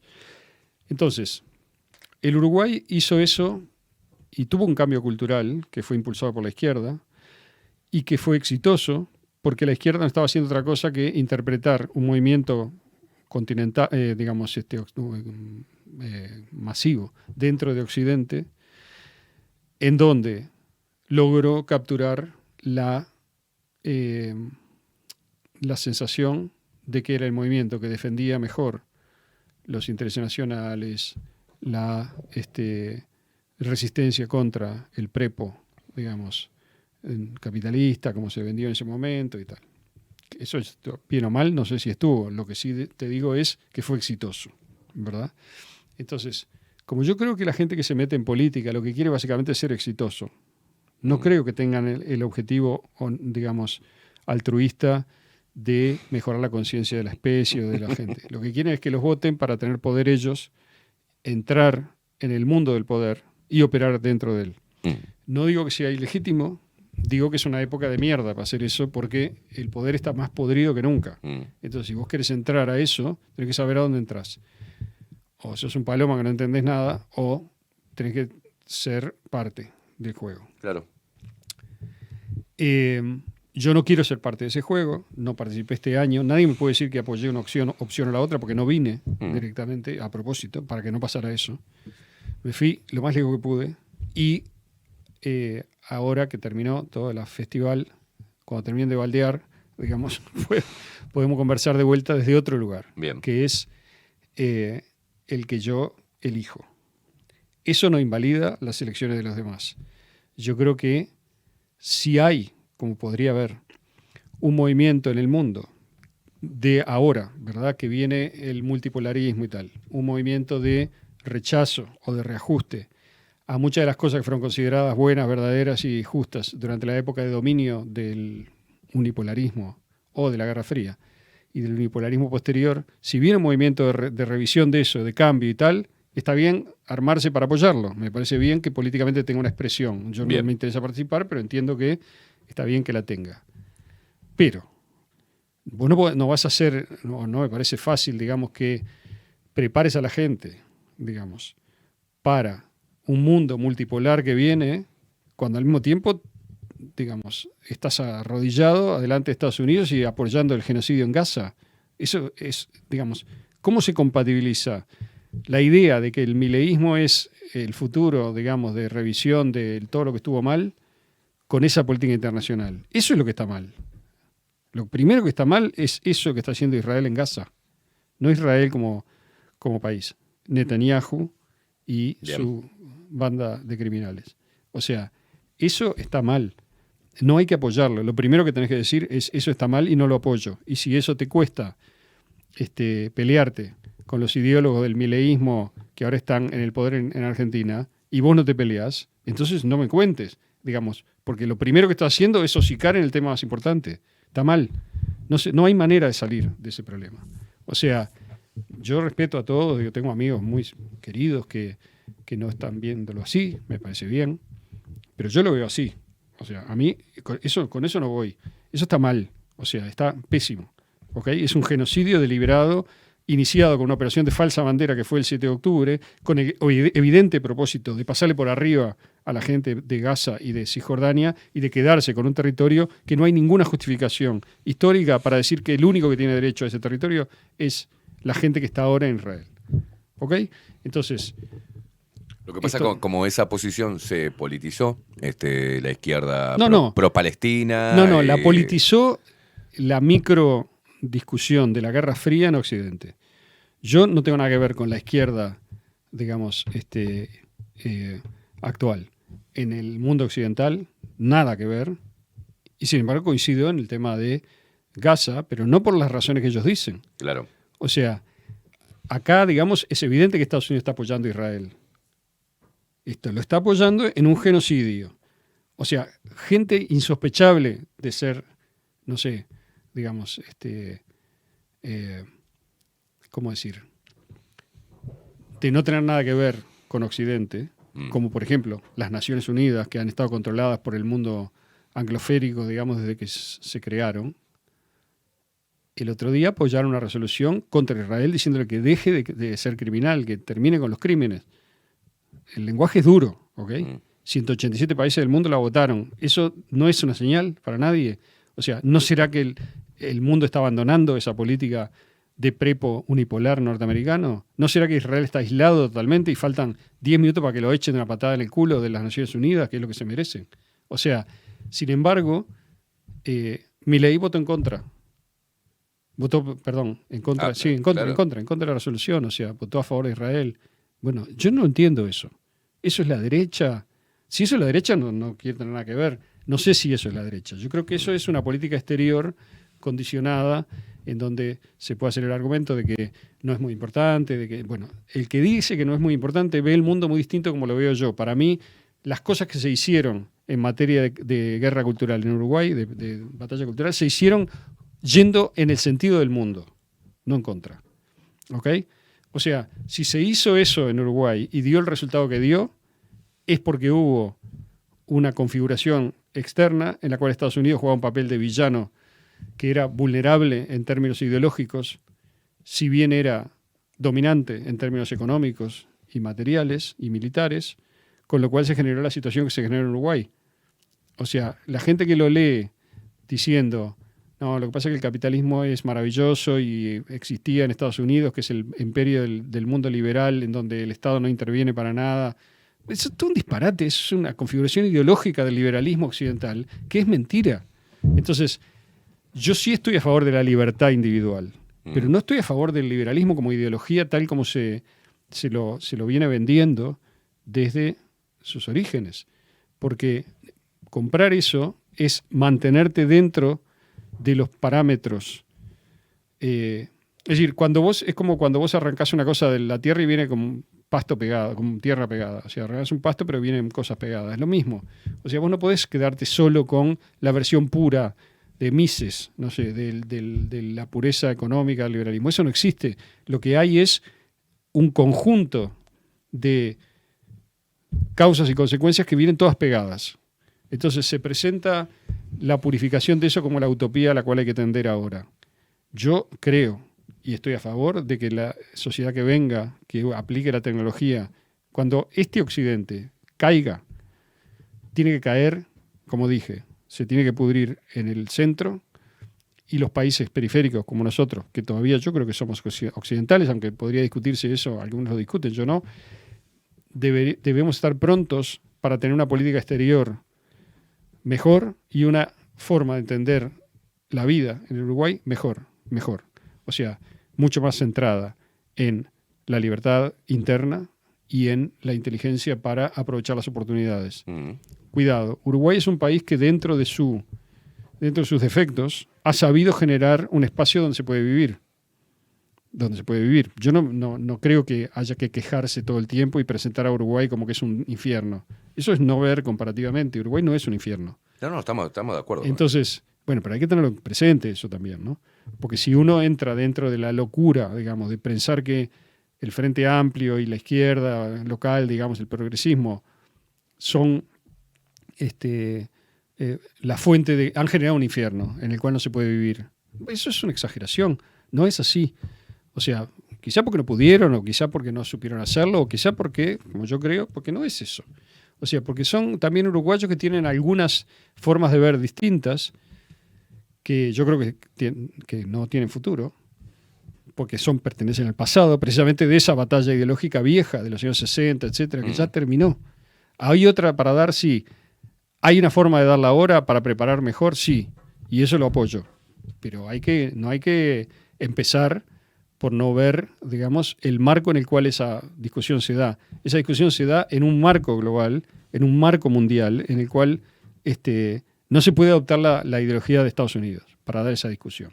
No se puede adoptar la ideología de lo que hoy gobierna Occidente, porque lo que hoy gobierna Occidente es una versión profundamente decadente y corrupta de Occidente. No es lo mejor de Occidente, es lo peor de Occidente, lo que domina Occidente ahora. Entonces, si querés, digamos, salvar lo bueno de Occidente, que además se va a salvar solo, porque no lo va a salvar nadie, porque es genuino y va a seguir estando ahí, porque las civilizaciones pueden morir, pero no cambian fundamentalmente su tradición. Es decir, yo no creo que Occidente desaparezca, no creo que no vaya a haber más Europa, Estados Unidos, América Latina, Australia, etcétera, hacia todos los países que han estado bajo esa cultura, esa tradición durante tantos siglos. Lo que sí me parece es que tiene que haber una crisis mayor en donde estos signos de decadencia se terminen de concretar en una catástrofe, en cierto modo. No digo cuál, porque no lo sé. Pero cuando digo catástrofe quiero ser preciso, no es el catastrofismo de que le va a caer un meteorito a Europa o a Estados Unidos, no lo sé. O una catástrofe tercera quiere decir, claro, catástrofe quiere decir que la inercia y la capacidad de supervivencia de todos los rumbos equivocados o exagerados que ha tomado Occidente en el último siglo, 2 siglos, no sean más viables. O sea, que la gente no crea más en eso. Yo creo que ya hay una parte de ese proceso que está hecho. Es decir, ¿por qué ganó Trump en Estados Unidos? Porque Estados Unidos es importante porque es el líder de Occidente, ¿no? ¿Por qué Trump ganó en Estados Unidos? Ganó porque la gente no cree más en el discurso oficial de los medios. No ganó por una cuestión económica.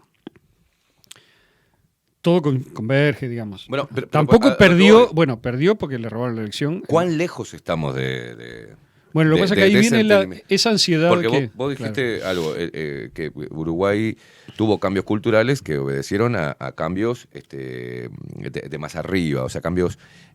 No partió desde Uruguay una toma de conciencia y una innovación en cuanto al cambio cultural, sino que adoptó. Somos un país muy permeable. Te digo, ahora está permeando esta cosa de la libertad, vio la libertad, carajo. Y viene de Buenos Aires.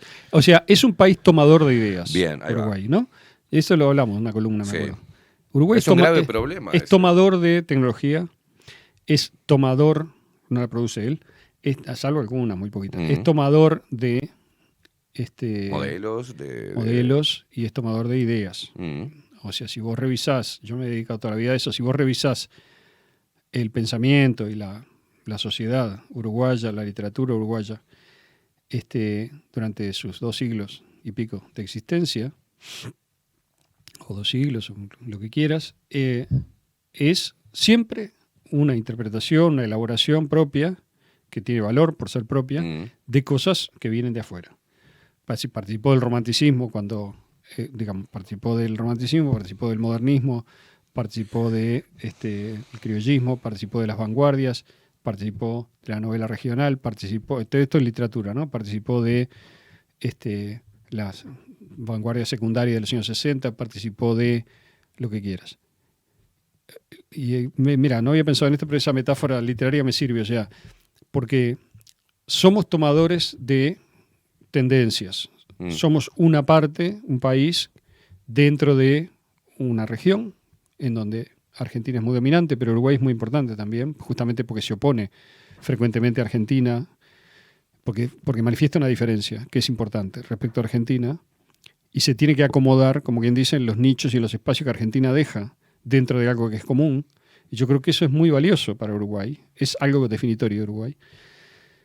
Y el hecho de que sea tomador de ideas o haga seguidismo, en cierto modo, de tendencias que hay en el mundo en determinado momento, en el mundo occidental, por cierto, no invalida, no hace imposible que haya arte uruguayo, literatura uruguaya. De hecho, hemos tenido una serie de, por ejemplo, escritores que son importantes a nivel latinoamericano y algunos a nivel mundial. Es decir, que tienen la calidad suficiente para, con esos materiales, hacer cosas originales que son uruguayas verdaderamente. Ahora estaba hablando con alguna gente en España y me decían Onetti, o sea, Feliberto Hernández, Lebrero, por poner 3 muy conocidos. Verdaderamente la literatura que hacen no se parece a nada. O sea, es buenísima, pero eso es Uruguay. O sea, es distinta a todo. La gente dice Onetti es parte del boom. Nunca lo leyeron, seguramente. Porque no tiene ninguna relación con García Márquez, digamos. O sea, lo que escribe Onetti. Onetti es un escritor difícil, es un escritor amargo, digamos, espeso, denso, de resolución. Bueno, García Márquez es todo lo contrario, es luminoso, es gracioso, digamos, tiene el gancho de lo fácil, digamos, de lo popular también. En fin, tiene un gran manejo del lenguaje, Onetti también, pero son manejos muy diferentes. Entonces, ¿qué tiene que ver esto con lo de la política? Que si Fede Leitch y Diego Andrés y demás quieren armar un movimiento, pueden hacer como Onetti, ¿verdad? Si lo hacen bien, dentro de la literatura universal. O sea, pueden hacer una cosa que sea uruguaya y que al mismo tiempo sea navegue encima de una corriente que tiene que ser más amplia, porque yo no creo que Uruguay vaya a mover la aguja de nada. Y vos no podés, además, el uruguayo no vota por el Uruguay solamente. Ahora, digamos, votan.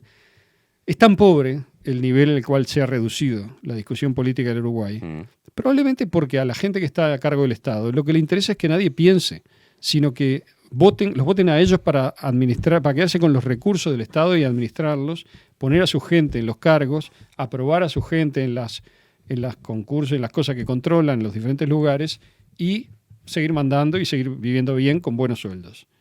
Es tan chato como eso. Digamos, todo lo otro es deportivo en Uruguay. Bueno, pero ¿cuán peligroso es esa chatura? Es muy peligrosa para el espíritu, es muy peligrosa para la conciencia. es una mierda para la conciencia de la gente. Por eso hay que ir a hablar en contra de eso. Pero mucho cuidado, digamos, con mimetizarse con Argentina es un error. O sea, si sos uruguayo, lo primero que tenés que hacer es ser distinto de Buenos Aires. Salvo que el proyecto sea la patria grande, ¿verdad? O sea, la patria regional. Yo con el proyecto de la patria regional también estoy de acuerdo, me parece bien, pero no lo veo muy cerca, ¿no? O sea, ¿qué hacemos? ¿La selección le ponemos la camiseta de Argentina o de Uruguay? La gente no quiere eso, ¿ok? No está Maduro, no está ni siquiera Verde, no está. La idea de unirse con Argentina no existe, ¿ok? O sea, en algún momento, en 1810, puede haber existido. Ahora no existe. Entonces, lo que pasa es que tenemos una sociedad que no hay que hacer seguidismo. cae en un uruguayismo pelotudo que desvirtúa, digamos, cierta identidad. Vos no dijiste, yo te escuché, vos no dijiste que sos patriota, claro. Y que estuviste hablando con unos amigos y que tenés un proyecto Sí. de patriotismo. Sí. Bueno, yo también. O sea, te estoy diciendo cómo interpreto yo eso. Es decir, yo vivo en Uruguay porque quiero. No es una O sea, crítica es lo que te estoy diciendo. no, lo que digo es que entiendo. si no sacamos a la gente para que entienda lo que es verdaderamente nuestro y reivindicarlo, y no podemos seguir hoy como lo único que sea diferenciarnos de Argentina es atacar a las formas o No. enseñarle a los niños que si juega al fútbol Nigeria con Argentina tenemos que hinchar por Nigeria. Esa chatura asquerosa. No, Argentina tiene un proyecto. O pelear por dulce de leche. Argentina ha tenido un proyecto autonomista contrario a Estados Unidos, que es el peronismo, que tiene toda clase de problemas, pero que tiene esa virtud. Yo no niego que eso es una virtud, ¿ok? Tiene la virtud de decir, soy un país distinto y quiero pelear contra. No fue solo el peronismo que hizo eso. El liberalismo argentino del siglo XIX también tuvo esa conciencia. ¿Por qué? Porque es una conciencia del país. Argentina puede ser un país bastante independiente y bastante soberano. Podría. No lo es, ¿ok? O sea, no lo es. Votó con Estados Unidos e Israel una vergüenza en las Naciones Unidas. Bueno, están estas tres patas que hay para Entonces, Estados no es Unidos, soberano. Israel, Argentina. No es soberano. ¿Tá? No creo que le importe mucho al discurso, digamos, mileísta el tema de la soberanía. Sí le importa el orgullo, que es una cosa distinta. Los argentinos son muy orgullosos de su... que es una versión también, que yo creo que es valiosa, de ese deseo de ser ellos. Claro. Y yo creo que eso es maravilloso de Argentina y es lo mejor que tienen, ¿ok? A veces se va un poquito de mambo, todo bien, sí. Pero todos tenemos... Ahora, ¿cuál es el problema de Uruguay? Yo creo que Uruguay no puede querer ser Argentina. Y que siempre que ha conseguido algo, lo ha hecho porque se ha ahincado en su propia forma de funcionar. Entonces, ¿en dónde consiguió algo Uruguay? Consiguió cosas en materia social, consiguió cosas en materia deportiva, consiguió cosas en materia cultural. Esas cosas que consiguió, las consiguió porque se dejó de preocupar fundamentalmente de toda consideración y trató de hacer bien algo. Ese es el secreto de Uruguay. O sea, ¿querés jugar al fútbol? Bueno, tenés que jugar mejor que todos. ¿Te parece imposible? Bueno, no es imposible. Hacelo y te va a salir. ¿Querés escribir? Tenés que escribir vos, siendo vos. No imites a Borges, no imites a nadie, ¿verdad? Léelos a todos y hacé lo tuyo. Y lo tuyo tiene que sonar rarísimo. Eso es Uruguay. ¿Ok? Uruguay es si suena raro, es si suena con calidad, si funciona con calidad. Es lo que nos está Nuestro pasando. único camino es la calidad. No tenemos volumen, no tenemos población, no tenemos una mierda. Bueno, Lo único que podemos hacer es poco vino, muy bueno. Exacto. Poco aceite de oliva, muy bueno. Poca carne, pero muy buena. Poca carne, o sea, en realidad hacemos bastante, ¿no? Por eso, pero digo. Carne, arroz, antes arroz hacíamos muchísimo también. Mucho en términos del mundo. Pero en comparación con la producción de otros países, ¿no? Claro, claro. Pero bueno, entonces, ahora, ¿cuál es el problema al que se enfrenta el país para mí? Si querés tener calidad, no puedes ser un idiota. O sea, no podés tener calidad y no cultivar la cabeza, cultivar la conciencia, cultivar la excelencia. Y lo peor que le pasa a Uruguay es que muchas veces el primer mundo lo aplaude y le palmea el lomo, no porque tenga calidad o porque sea excelente, sino porque es un paisito cómodo, lindo para venir un rato y que no desafía nada. Ahora, yo te digo, ningún escritor uruguayo bueno no desafió nada. Todos los que son buenos desafiaron las cosas. Estuvieron peleados con su sociedad o se fueron, ¿ok? O vivieron en una especie de exilio interior. ¿Por qué? Porque tuvieron claro que su tema era la calidad y no la entrega en aras de la comodidad. Entonces, el problema del Uruguay es la comodidad. Uno de los problemas fundamentales del Uruguay es la comodidad. El Uruguay es de hacer pactos para que lo dejen tranquilo. Y no se da cuenta de que en ese pacto se te fue, vendiste a tu vieja. Claro. ¿Ah? O Claro. sea, no hagas eso, digamos. Y no sigas Argentina tampoco. Pero no es porque... A mí Argentina me encanta, me parece maravilloso, pero entonces, digamos, si vamos a imitar a Argentina, lo único que vamos a hacer es las cosas que hacen ellos mucho peor. Porque lo que Argentina lo hace, es lo que sucede. es el original de la copia. Creo que Fede decía Claro. eso, yo Sí, lo sí, pienso sí, desde sí, siempre sí. también.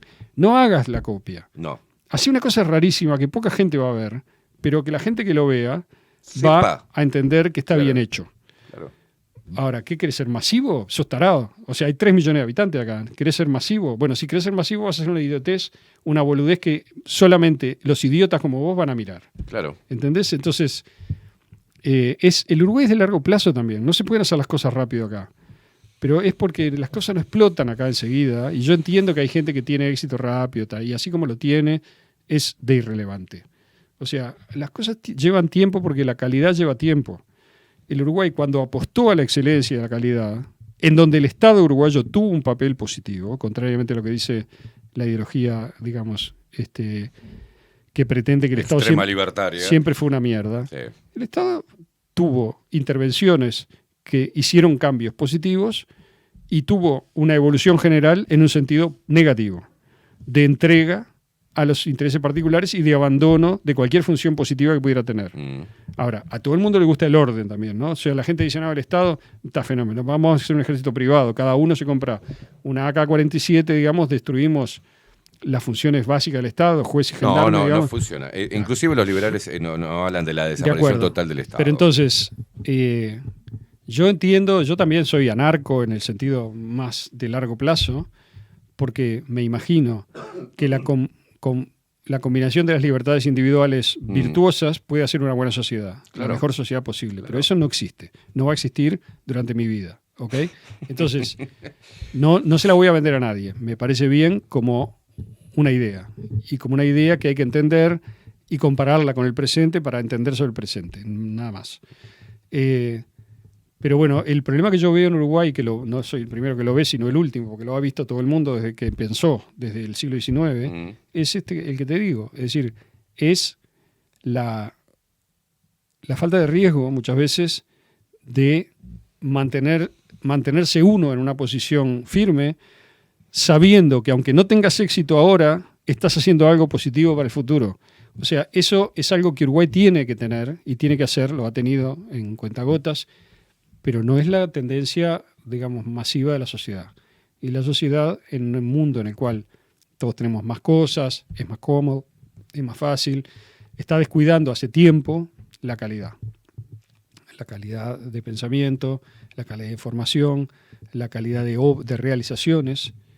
Entonces, o sea, hay algunas islas de excelencia en Uruguay, en algunos lugares, en algunas cosas, sí hay, pero son excepciones. Lo fundamental es esa comodidad que lleva a que siempre tuvimos un poco de eso, pero lo supimos combinar con excelencia en algunas cosas. Yo creo que eso es un poquito lo que el Uruguay puede dar, y ser consciente de que si no se piensa mejor, si no se aprovecha mejor la tecnología y si no se tiene una política exterior inteligente que entienda el mundo, que no tenemos ahora, nos va a ir mal.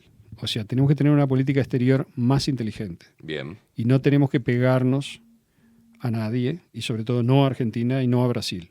O sea, tenemos que mirar el mundo, ver dónde están las oportunidades. Creo que el gobierno y el anterior también intentaron un poco hacer eso en los hechos, no declarativamente. Que ahora este gobierno esté votando, se esté absteniendo de votar en contra de un genocidio, me parece grueso. O sea, porque no es solamente serlo, sino parecerlo.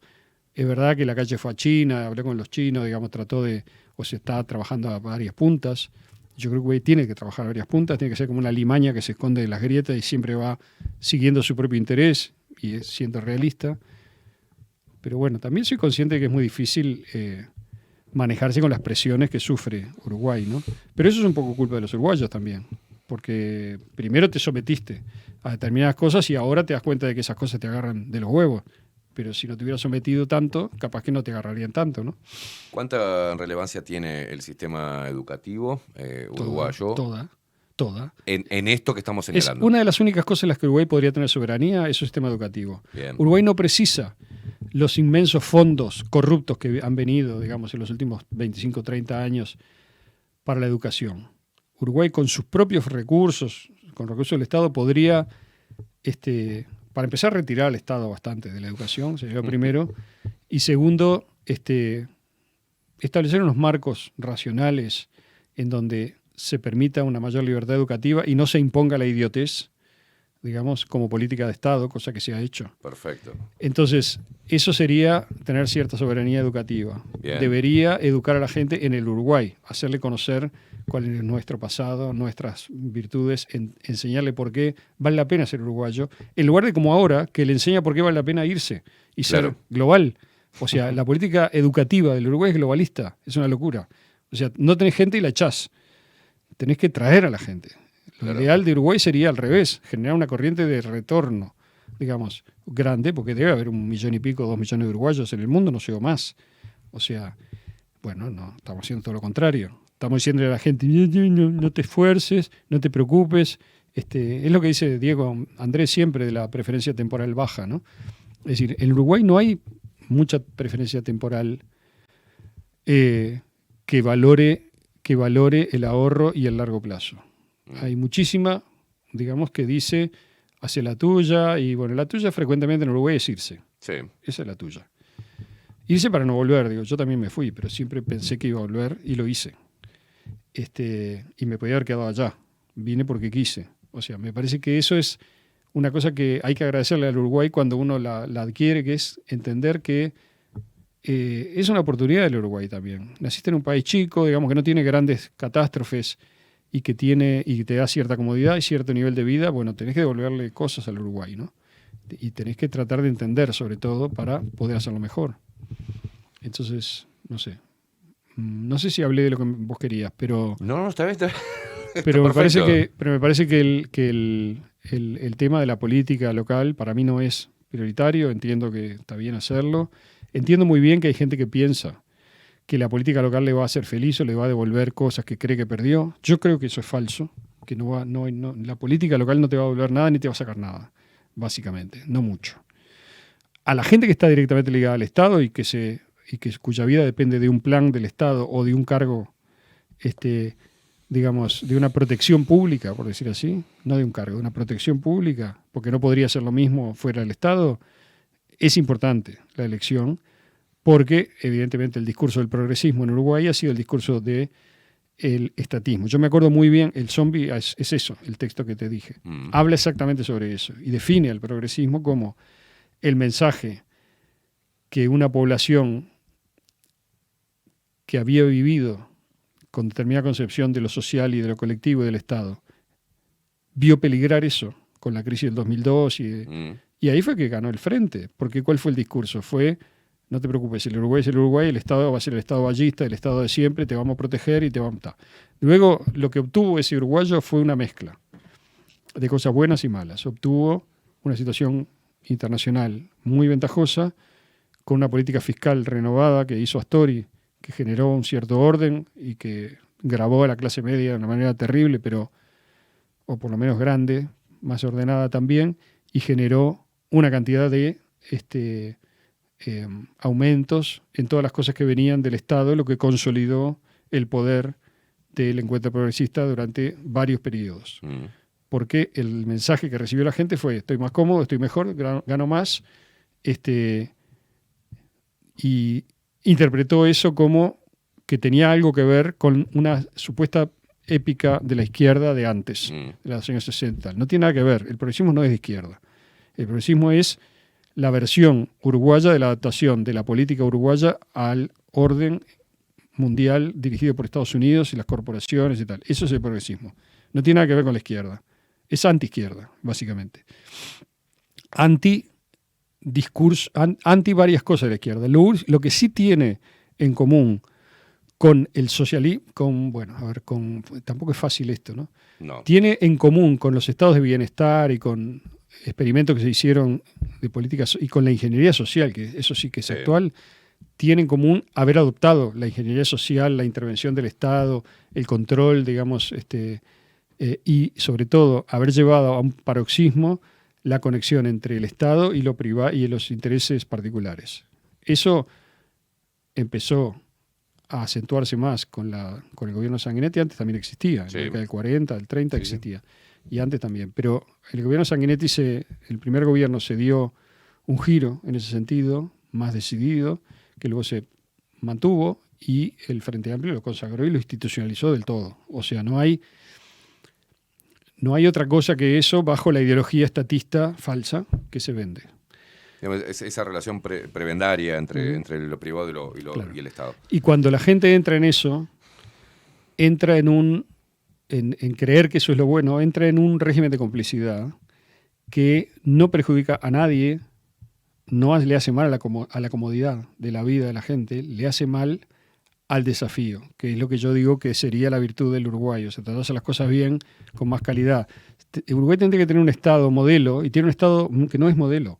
No. O sea, tiene un Estado achanchado que sigue estándolo y que además ha dado un giro más y se ocupa y ha refinado su capacidad de decirle a todo el mundo que no está achanchado, que no hay, digamos, ningún achanchamiento, que es lo mismo que el discurso de no hay ninguna corrupción en Uruguay. No, sí hay corrupción y sí hay achanchamiento. La gente hace como que hace las cosas en el Estado en general, o las hace realmente, pero bajo unos esquemas tontos que son más forma que contenido, en donde se cumple con las cosas, se cumple con ritos, con cosas que son rituales, tenés que publicar, por ejemplo, en la universidad los papers, tanta cantidad, tenés que hacer tantos formatos de extensión, no sé qué. Esto es todo hueco.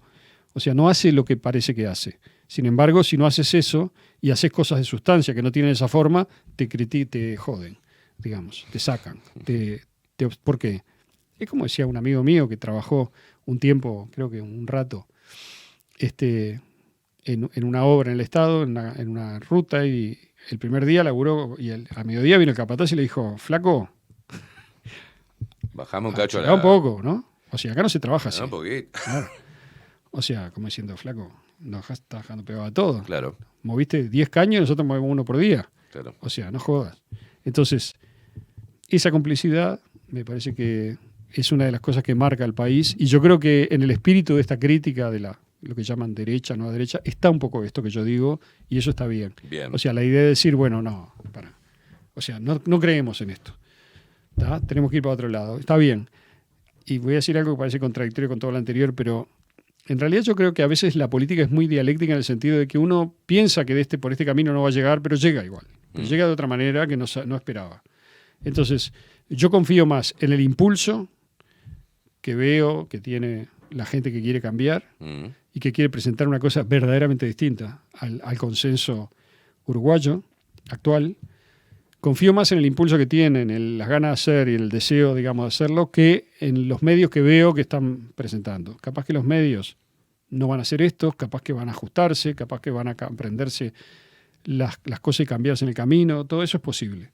Lo que no es negociable es las ganas. Si son ganas reales, si hay impulso real, eso es lo que vale, ¿no? O sea, eso merece ser apoyado. Y estoy muy de acuerdo con una cosa que dijo Federico acá, ya que comenté algunas de las cosas que dijo que teníamos que ir todos juntos, ¿no? O sea, que no hay que estar priorizando la guerra interna. Yo estoy de acuerdo con eso también. O sea, yo no pienso priorizar ninguna guerra interna. Me parece que decir abiertamente las críticas que uno tiene en público, digamos, es una manera de ayudar. No lo sería ir por atrás, ¿no? Y empezar a socavar o a armar quilombo por atrás. Y bueno. Habrá que esperar. Habrá que esperar cómo se va dando las cosas, cuánto de esas bases programáticas se tenga que instalar, en base a lo que leí. En toda la base programática del Frente Amplio está todo el globalismo y todo el wokismo metido ahí. Hay que ver también cómo la izquierda intenta separarse del wokismo, ¿no? Está empezando a decir, bueno, el wokismo no es nuestro, no es de izquierda. Cuando se cortan los flujos de la promoción de esta cultura, cuando volveremos a retomar algunas cosas que nos destacaban en el mundo, como precisamente el sistema educativo. Habrá que verlo, no sé, no podría decir. Sí, quiero decir una cosa también sobre esto último, y es que hay uruguayos destacados en el mundo. Siempre hubo. Pero eso no es de lo que yo hablo. Eso es importante, es bueno. Los famosos embajadores, ¿no? Si vos te vas de Uruguay y te va bien en alguna actividad, sea artística, cultural, empresarial, lo que sea, es un gran mérito y hay que aplaudirlo, pero no es lo que es más importante para Uruguay. No digo que no lo sea, pero no es lo más importante. Lo más importante es lo que se hace acá, en este territorio, con la gente que está viviendo acá y se queda acá. Porque cuando vos como uruguayo te vas afuera de Uruguay, entras en otros sistemas, sea académico, sea artístico, lo que sea, con otro público, con otras dimensiones y con otra palanca también de propaganda, promoción y tal, que los uruguayos somos gente muy competente en general, bastante bien educada, sobre todo a generaciones hasta determinado tiempo, digamos. Ahora también hay algunas generaciones bien educadas en algunas cosas, en tecnología y tal, que sos competitivo, podés ir al mundo y hacer las cosas, te va bien, podés ir a universidades buenas, podés poner empresas que funcionen y tal. Eso está bien, como digo, está bien, pero el centro nuestro tiene que ser en la gente que está acá y que se quedó acá y que se quiere quedar acá. Ese es el centro absoluto. Bien. No es el termómetro del Uruguay la gente aislada que se fue al mundo y le fue bien. Eso es el termómetro de cada persona individual que se fue. El Uruguay es otra cosa, tiene que buscar un camino que no es el que tiene ahora para mí, y tiene que entender que su única posibilidad es, no digo que todo el mundo sea excelente, porque eso es utópico, poner valor en la excelencia, poner la excelencia en valor, eso es lo que yo digo. O sea, que lo valioso sea la excelencia y no el acomodarse, no el repetir la de siempre, el mate, el candombe y el fogal, ¿viste? Y el Estado y el Pepe Artigas y se terminó ahí. Porque eso es pobre, es empobrecedor, es chiquito. Eso está mal. O sea, está mal quiere decir, es poca cosa para lo que podríamos hacer. Y yo creo que el problema es que no nos pasamos a nosotros mismos el mensaje de que tenemos que hacer más. Es más, hay un mensaje anti-excelencia, directamente anti-competencia en Uruguay, que fue instalado también, en donde te dicen, no, el que le va bien es porque tiene ventajas de origen. Hay que reprobarlo, hay que rechazarlo y hay que igualar para abajo a todo el mundo. Eso es la peor cosa que se puede hacer y es exactamente lo que está haciendo el Uruguay. En materia educativa, en todas las materias. En materia de discusión de política exterior, en materia de política en general, en materia de proyectos, en materia de campaña electoral, en materia de medio de comunicación. Es toda una chatura absoluta porque el mensaje que se pasa no es nunca el de hacerlo bien y hacerlo mejor. El mensaje es cualquier otro. O sea, es vamos arriba, somos todos amigos, está todo bien. Digamos, yo no te piso a vos y vos no me pisás a mí. Nos acomodamos entre nosotros, cada vez más chiquitos. Bueno, si tenemos que tomar algo, sería tomar el concepto de batalla cultural, pero... la única batalla cultural que hay es por la excelencia. No es para ganar a la izquierda ni para ganar a la derecha. Es por la excelencia. Y eso tiene que ver todo con la libertad individual, que es la única que hay, interna. Ese es mi programa político, digamos que empieza y termina ahí, sí. Y que no tiene ninguna expresión política, pero es la única batalla cultural que hay, es por la verdad, por la excelencia en lo que sea que hagas en materia de tu vida, de tu experiencia. Si es una experiencia más volcada a lo espiritual, lo religioso, tiene que ser en serio y tal. Si es una experiencia más volcada a lo artístico, tiene que ser excelente. Si es más volcada a la política, tiene que ser contraria a toda agachada. Digamos, tiene que ser excelente. Bueno, si no, digamos, no estás aportándole nada al Uruguay. Bueno, hay que desarrollar qué es la excelencia. Porque o sea, hoy en Uruguay, mira, también, el fútbol, un tema que me interesa mucho por esto, como metáfora del país, es evidente que hay un esfuerzo de mucha gente en Uruguay por contradecir los cambios que Bielsa intentó introducir, que algunos salieron mejor, otros peor, pero que claramente intentó, de jugar mejor al fútbol, más excelencia. Bueno, no, eso no. ¿El mensaje cuál es? No, Uruguay no juega así. Uruguay tiene que jugar como siempre. O sea, Patada en la nuca, es salimos falso. jugando. Claro. Yo escribí todo un libro para explicar esto. 800 páginas tiene. O sea, eso es no entender cuál es la historia del Uruguay. El Uruguay siempre fue... Todo lo que hizo bien Uruguay fue excelencia en una materia en particular. Te dicen, no, el fútbol, el 24 y el 28 era muy viejo, está muy atrás. Bueno, es la única vez que ganamos. O sea, 24, 28, 30 y 50, no hay ninguna más adelante que ganamos el Mundial. Te dicen, no, bueno, pero la Copa Libertadores de los 60, los 70 y los 80 era una cosa bastante desagradable, la verdad, que se ha puesto en gran valor. La gente piensa que, por ejemplo, lo que es excelente es lo que Con la sequía de éxito. lo que se intentó lograr, digamos, por ejemplo, este año con Peñarol, que avanzó hasta la semifinal. Me parece, eso sí es un mérito de excelencia. ¿Y cómo se hizo? Bueno, más o menos juntando un cuadro con un jugador excepcional y algunos otros más o menos buenos, digamos, que jugaban como equipo y que además tuvieron suerte, les ayudó algún cruce, lo que sea, pero es mérito. Eso no es muy complicado. Eso es excelencia. Y yo pregunto a la gente que sabe algo de fútbol, ¿les parece que Peñarol jugó a la uruguaya de siempre para llegar ahí? Yo no creo. Así algún partido se defendió, digamos, pero básicamente la gran mayoría de la campaña fue jugando, digamos, proponiendo, y le ganó a Flamengo en Brasil, o sea, con un gol Facu está en este momento así como... legítimo, amándote. etcétera. Yo quiero aclarar, todo el mundo lo sabe, yo soy de Nacional, ¿ok? O sea, estoy diciendo esto como reconocimiento a algo que no lo digo por partidarismo, sino porque me parece verdad. O sea, Peñarol hizo las cosas mejor que Nacional, tuvo cruces, capaz que alguno, digamos, sobre todo el de los bolivianos, que fue un golpe de suerte, pero aparte de eso no hay nada que objetar. O sea, jugó, básicamente intentó jugar mejor, a veces le salió, otras veces no, pero yo nunca lo vi, digamos, haciendo una cosa vergonzosa en la cancha. Y bueno, llegó a la semifinal. ¿Qué te parece? O sea, eso es algo de lo que digo, ¿ok? O sea, lo mismo que digo para compensar. La historia, el cuento que los periodistas de Peñarol le vendieron al fútbol uruguayo en los fines de los años 60 y años 70, sobre la garra y todo eso, es un error grave, porque desvió el discurso de donde siempre había estado. Yo entrevisté personalmente a Schiaffino, por ejemplo, cuando estaba veterano, lo entrevisté en la casa ahí en Punta Gorda, él me dijo, nosotros, Maracaná no tiene que ver la garra, ganamos porque juega mejor que los brasileros. Y además les habíamos ganado un par de veces en esos tiempos, en esos meses, y eran 2 cuadros parejos. Fuimos a jugar la final, 11 contra 11, ganamos bien. No hubo nada raro en el partido, no hubo nada raro, no hubo patadas, no hubo que el Audilio ahora se puso el petajo del brazo, nada que ver, o sea, no hay nada de eso. Ganamos jugando al fútbol como siempre ganamos. Y ¿sabes qué? Tiene razón, es que afino. O sea, Uruguay es excelencia o nada. O sea, no es nada, es una chirle, una cosa que no tiene interés. Tiene interés para el turismo, porque como no tocamos nada, está chatito ahí, bueno, podés venir, yo qué sé.